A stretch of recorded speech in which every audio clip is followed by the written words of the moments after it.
Fala, moçada. Pessoal, na nossa última aula, né, nós discutimos a questão aqui das reações dos haletos, né, as estruturas dos haletos, e a principal questão aqui foi que esses haletos podem participar de reações de substituição, certo? E essa reação de substituição pode levar à formação de diferentes funções orgânicas, daí a versatilidade desses compostos, né? E são reações que podem ocorrer através de dois caminhos, né? Por meio de dois caminhos. Um caminho que é o mecanismo do tipo SN2 e um caminho que é do tipo SN1. E aí eu falei para vocês, né, pessoal, SN2 é um caminho que ocorre por aproximação do nucleófilo, começa a formar uma nova ligação aqui no estado de transição, não tem intermediário, tá? É uma proposta aqui no estado de transição em que começa a formar uma ligação, a outra começa a romper, e aí, por repulsão da nuvem eletrônica do nucleófilo, essas ligações acabam invertendo. Então, se eu tenho um isômero óptico aqui, que tem uma isomeria do tipo R, vai produzir o S. Se eu tenho o S, produz o R. E aí, se não lembrarem disso, dá uma voltada nessa aula sobre essas isomerias ópticas, tá? Esse gráfico aqui vem mostrar o seguinte, que esse mecanismo de aproximação, quanto menos impedido tiver o carbono que está ligado ao haleto, por exemplo, se for um haleto metílico, que tem 3 hidrogênios, o hidrogênio impede pouco, o nucleófilo consegue aproximar com facilidade, formando essa nova ligação e contribuindo para a quebra dessa ligação que estava aqui com o haleto, né? Então, a gente tem essa reação aqui, o nucleófilo aproximando, o hidrogênio protegendo pouco esse carbono e facilitando a reação. À medida que eu troco o hidrogênio por grupos alquilas, né, ou grupos mais volumosos, que sejam, essa reação é dificultada. Olha só a energia de ativação necessária para a reação ocorrer, substancialmente maior, né? Então a reação é dificultada, esses grupos vão blindar bem esse carbono, proteger ele, o nucleófilo vai sentir muita dificuldade, a gente vai ter muita dificuldade de ter colisões efetivas, porque na hora que o nucleófilo aproxima, ele vai ser repelido por esses grupos, por essas nuvens eletrônicas ao redor desse carbono que está com uma deficiência de elétron, por isso que o nucleófilo está chegando próximo dele, ok? Então, é em cima disso aqui que a gente discutiu a nossa última aula, a gente viu que os haletos vão ser mais reativos, então, quanto menos impedidos eles estão. Então, o dimetilo é mais reativo do que o haleto primário, que é mais reativo que o secundário. O terciário é tão protegido que a gente desconsidera que ele reage via SN2. Se reagisse, seria tão lento que não vale a pena considerar, ok? Então, reação SN2 é para haleto metílico e primário e secundário. O secundário eu vou pôr um asterisco, porque é ele que dá um trabalhinho maior para a gente aqui em química. A inversão da configuração, essa aqui foi onde a gente terminou a nossa última aula, né, que eu falei para vocês que essa configuração vai ser invertida e eu expliquei o porquê, inclusive a gente fez a determinação se esse isômero aqui é o S. Aí vocês podem comprovar fazendo o mesmo diagrama que esse aqui é o isômero R. Então inverte, tá? A inversão da configuração da isomeria, né, do isômero, ele é observado nessas reações SN2, certo? Eu até brinquei que é o típico do efeito guarda-chuva. As ligações estão para um lado, o nucleófilo aparecendo aqui próximo, como se fosse o vento, ele inverte essa disposição. Os fatores que afetam a velocidade são bem óbvios, né? Quanto mais fácil a quebra ou abandono desse grupo que o halogênio está ligado, mais rápida é a reação. Então, comparando aqui, por exemplo, iodo e flúor, a ligação carbono-iodo é bem mais fácil de ser quebrado. O nucleófilo é o mesmo, ó, é a hidroxila. O produto é o mesmo, que é um álcool. Mas o substrato, diferente, por utilizar haletos diferentes, né? Então, nós observamos que o cloro, por exemplo, ele é 200 vezes mais reativo do que esse haleto aqui de flúor, né? O bromo é 10.000 vezes mais reativo do que aqui o do flúor. O de iodo, o haleto contendo iodo, o haleto orgânico, 30 minutos reativo, indicando então a seguinte ordem de reatividade, como grupo de saída, né? O iodeto é um melhor grupo de saída porque a ligação iodo-carbono é uma ligação enfraquecida. Lembra que o iodo é grandão, um átomo maior, ligado num átomo menor? Aquela questão que eu até falei para vocês, o efeito Pincher, né? Um petitim, um grandão, né? Isso não funciona muito bem, essa interpenetração de orbitais fica comprometida, a ligação é mais facilmente quebrada. Aqui não. Ligação carbono e flúor são ligações entre átomos de tamanhos parecidos, é uma ligação bem eficiente, uma ligação mais forte, difícil de ser quebrada. Por isso, essa ordem de reatividade, certo? Então, o haleto mais reativo são os haletos que contêm iodo, depois bromo, depois cloro, depois flúor. Questão do nucleófilo, gente, eu vou passar para vocês como dica observar o nucleófilo, ver se ele veio de um ácido fraco, né? Então, aqui, se eu considerar que a água é um ácido muito, muito fraco, ela produz uma base muito, muito forte, que é a hidroxila. Geralmente, nucleófilos que têm carga negativa são fortes, né? São nucleófilos fortes, bons nucleófilos, bases fortes, certo? Aquelas que não têm são consideradas bases fracas. O tipo de solvente, pessoal, que a ligação SN2 ela prefere, é um tipo de solvente que é polar aprótico. O que significa aprótico? Que não forma ligação de hidrogênio. Ou seja, ele não possui hidrogênio ligado a flúor, oxigênio ou nitrogênio. E por que isso? Por que não pode ter, professor? Gente, essa é uma reação que depende do nucleófilo. Se esse nucleófilo ficar preso numa interação tão forte como as ligações de hidrogênio, ele vai estar pouco disponível para aproximar do haleto e reagir, certo? Do carbono que está ligado ao halogênio. Então a gente precisa de um solvente que não forme ligação de hidrogênio, mas que seja polar, para dissolver bem aqui o nucleófilo, dissolver bem o haleto também. E aí a gente tem esses dois exemplos de solvente polar aprótico. DMF, que é a dimetilformamida, olha aqui, a formamida com dimetil. Dimetil sulfóxido, tá? São esses dois componentes aí. Deixa eu pôr o nome aqui perto para a gente lembrar. Ó, esse aqui é a DMF, dimetilformamida. Esse aqui é o dimetil sulfóxido, que é o DMSO, a sigla deles, são bastante utilizados em reação SN2. Então, olhou lá, reação SN2, opa, se eu estiver falando de solvente, o solvente tem que ser um solvente polar aprótico, ou seja, sem ligação de hidrogênio. Por que não fala um solvente polar que não forma ligação de hidrogênio, né? É tipo de designação diferente.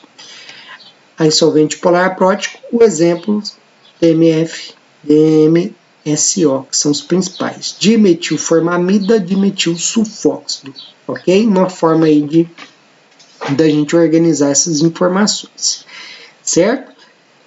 Pessoal, o outro tipo de caminho possível para ocorrer uma reação de substituição pode vocês têm um haleto que seja terciário. Olha só, esse carbono aqui é um carbono terciário. Essa reação ocorre, ó. Sai o BR, entra hidroxila, forma um álcool. Fala assim, como assim? Você acabou de falar que em SN2 a gente nem considera que os terciários reagem? Sim, SN2 não pode ser, muito, muito lento. Não pode ser. Precisa de um novo mecanismo, por isso que a gente tem aqui um novo nome, né? Reação SN1. É outro caminho, outra forma de reagir. Aqui, fazendo a análise da taxa de reação, observou o seguinte, que a velocidade depende só do haleto, não depende do nucleófilo. Se não depende do nucleófilo, é lógico que o haleto, primeiro, a etapa lenta, vai ocorrer apenas a quebra dessa ligação carbono-haleto. Então, por que isso? Por que eu estou falando isso? Porque, gente, se a etapa lenta da reação é a etapa que define a velocidade, Então é lógico que a estrutura, né, dos intermediários aqui da reação vai depender apenas do haleto, que é a estágio aqui da reação. Então, experimentalmente, ele observou que mexer no nucleófilo não adianta para essa reação, mas mexer no haleto, na concentração do haleto, depende. E aí propôs então que essa reação ocorre dessa seguinte maneira: quebra a ligação com o haleto é abandonado, forma um cátion de carbono, que é chamado de carbocátion. Nesse caso, sim, a gente tem um intermediário, certo? O intermediário da reação, então, é esse carbocátion. Lembrando que o carbono, fazendo 3 ligações apenas, ele tem somente os 6 elétrons. Ele perdeu um elétron aqui nessa quebra dessa ligação, ó, cisão heterolítica. Ele perdeu esse elétron. Esse elétron veio para o halogênio. Então, ele ficou com a carga positiva, ele virou um cátion. O carbono virando um cátion, professor, esse negócio deve ser muito instável. E é bem instável mesmo. Essa é a etapa lenta da reação, é formar esse cátion. Isso se for SN1. Formou o cátion do carbono, aí sim o nucleófilo aproxima, e aí ele pode aproximar tanto por um lado da molécula, quanto por outro. E aí a gente tem uma consequência para a isomeria, que é essa aqui, ó, forma mistura racêmica. Essa reação então é pouco prática para a gente se a gente estiver trabalhando com possibilidade de isomeria ótica, né, dos enantiômeros. Não vale tanto a pena produzir, a não ser que não tenha outro caminho de síntese, né? Porque se eu tenho lá o composto original era um R, o isômero R, eu vou produzir o isômero R mais o isômero S. E como que a gente separa esses dois? Difícil, né? Mas tem como. Tem os agentes de resolução para fazer essa separação.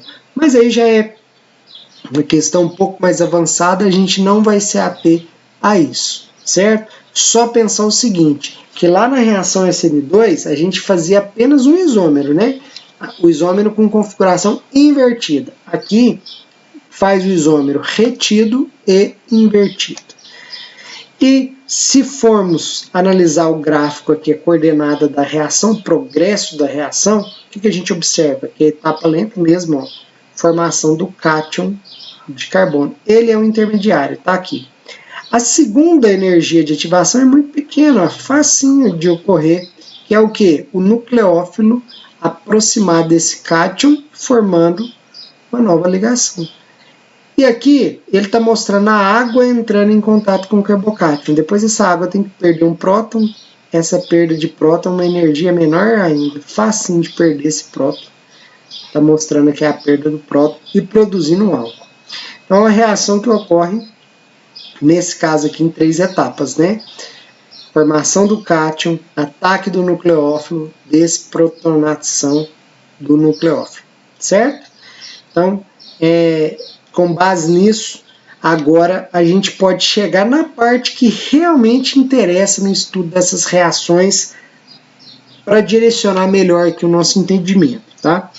É o seguinte, gente, esse carbono que tem esse cátion é um carbono do tipo sp2, tá? É um carbono menorzinho e tal, e além disso é um carbono que está com uma carga positiva.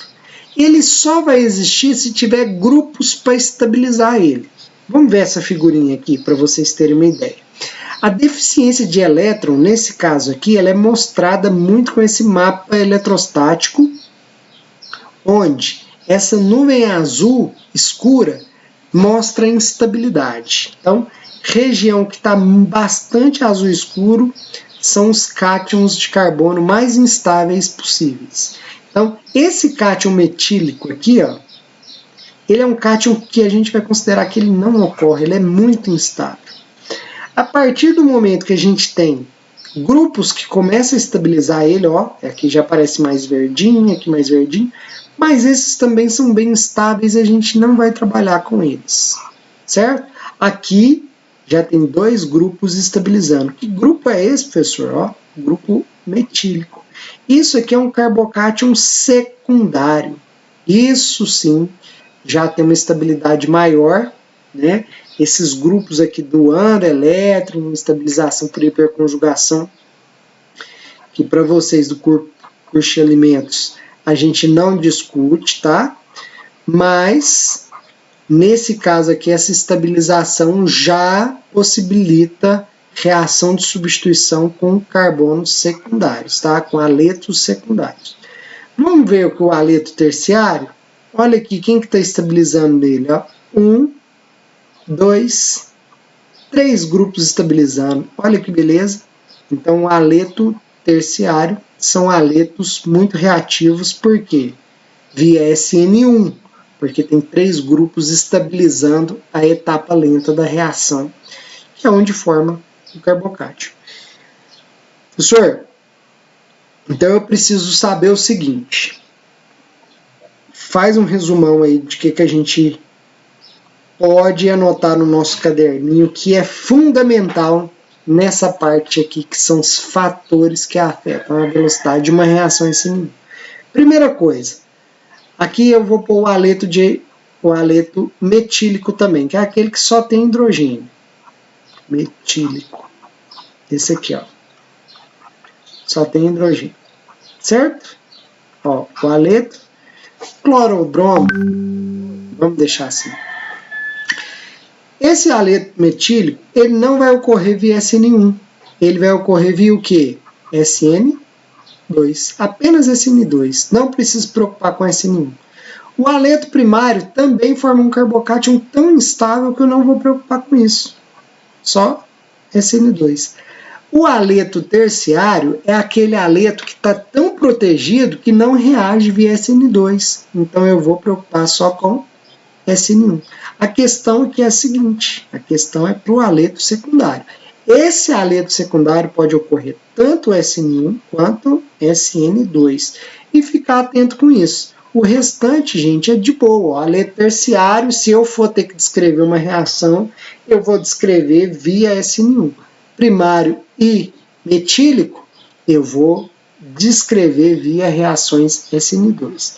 E o haleto secundário, se tiver como eu escolher qual reação que é melhor para a gente trabalhar, a gente escolhe SN2, né? Porque ela não tem aquele problema de formar mistura racêmica. Tem alguns outros problemas de trabalhar com carbocátio, certo? Isso falando em síntese orgânica. Então a gente prefere, muitas das vezes, trabalhar com reações do tipo SN2. E aí esses fatores, então, para SN1, alguns são repetitivos, né? A questão do grupo de saída, o iodo é um grupo de saída melhor do que o bromo, que é melhor do que o cloro, melhor do que o flúor, mesma justificativa, a ligação é mais fraca, mais fácil de ser quebrada. Aqui está essa questão, eu já volto nisso. A questão do nucleófilo. A velocidade depende só do haleto, o nucleófilo na reação SN1 eu nem preciso ficar considerando ele tanto, né? Mas é lógico que trabalhar com a concentração do haleto mais diluído, do nucleófilo mais diluído, vai favorecer a reação SN1.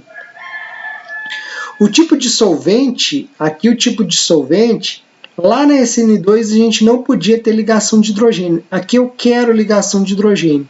Por quê? Porque esse cátion de carbono é tão instável, mas tão instável, que eu preciso de alguma coisa estabilizá-lo. Olha aqui a água estabilizando esse cátion. Isso aqui é muito importante. Essa estabilização do solvente também faz com que o carbocátion exista. Para ter uma ideia, o carbocátion ele não existe no estado gasoso.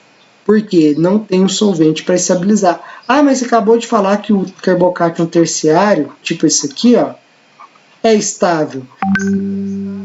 Mas essa estabilização desses grupos é insuficiente para manter ele no estado gasoso. Você precisa, além desses grupos estabilizando esse cátion, ó, do ânion elétron para ele, você também precisa da estabilização via solvente.